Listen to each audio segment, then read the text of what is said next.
Inventory ka valuation can be done based on the cost or NRV, whichever is lower. But what can be two popular cost flow methods? It can be LIFO or it can be FIFO. Now, what is the difference between the both methods?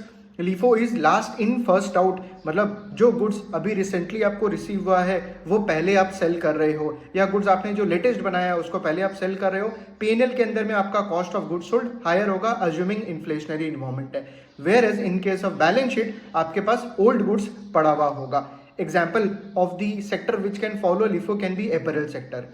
Whereas in case of FIFO, which is first in first out, जो goods पहले आया हुआ है उसको आप पहले cell कर रहे हो, जो गुड्स आपके पास रिसेंटली बना हुआ है वो आपके बैलेंस शीट में है. इसका मतलब in case of inflationary environment PnL जो होगा it will reflect the old cost of goods sold, whereas in balance sheet you will have the recent inventory. Example can be pharmaceutical company or the foods and beverage industries.